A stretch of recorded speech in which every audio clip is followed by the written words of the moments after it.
So with the NBA draft being next week, I thought I'd just hop on and talk about some rumors that are floating around for your Cleveland Cavaliers. An interesting news break today is that there's a mock draft release from a writer at The Athletic, and he actually has the Cleveland Cavaliers moving up in the NBA draft into the 30s or high 20s, it does seem like.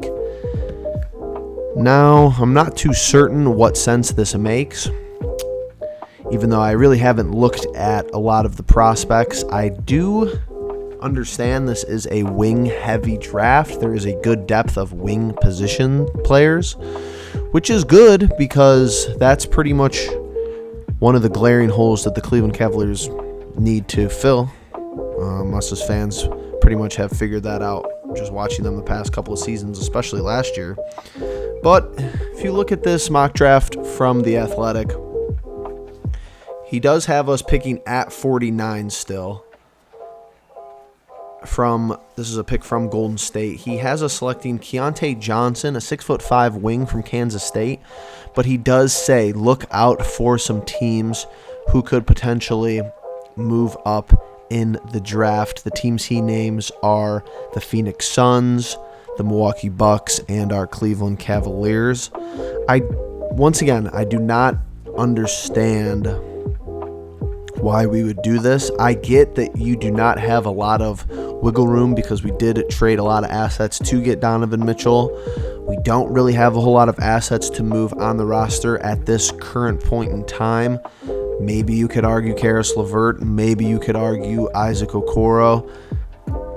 Maybe somebody wants a less obscure player like Lamar Stevens, like a Cedi Osman, but I understand there's not a lot of firepower. Don't go in the comments and say, oh, well, we have to try and do the best that we can. So if you move up in this draft, or let's even say you stay put and you draft this 6'5" wing from Kansas State, or I've seen some other mock drafts where we draft Emoni Bates, I just don't think that there's a clear-cut player in this draft who makes us better. I mean, I've seen people say that we need to draft Tristan Vukcevic, but I mean, they have him listed as a center. I get it. We need center depth. I'm honestly more interested in if we could get depth out of this draft, and we will talk about the draft pick eventually. This is kind of just a little preview video I wanted to upload. But why would we trade up to draft someone who is not going to start? I mean, think about it. Are you going to start somebody? Let's say we trade up for 25. Let's say 25 or 20 to 30 pick range. Is that person going to start? So you're going to use more assets to draft a guy who you basically have two people on the roster. Let's just say all things stay the same, that you're going to play over them. Isaac Okoro and or Caris LeVert. So I'm hoping this is just a rumor. I think you just stay put at 49. And honestly, you pick the best player available that somewhat fits the needs. But at this point, you're just hoping that you find a diamond in the rough and somebody who might impress in the summer league and who could be a part of the end of the rotation as far as this Cleveland Cavaliers bench.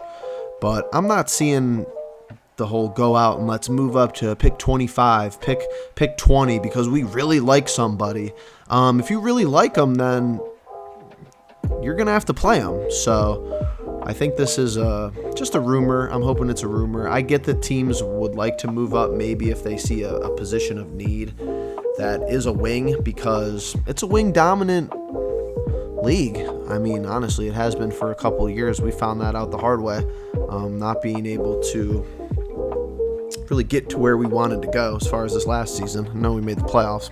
We did get bullied by the New York Knicks, so maybe you do need some backup center help if you don't think Isaiah Mobley could really get the job done. I don't really have seen any evidence that he can't, but something to look out for and something to keep an eye on. We will be bringing you more coverage of the 2023 NBA draft, obviously. with the Cavs selected to make a selection at 49. So it should be interesting. I'm sure there will be more rumors within the upcoming week. Make sure you like the video. Make sure you're subscribed. Make sure you hit that bell notification so you never miss an upload. This has been the Cleveland Pulse.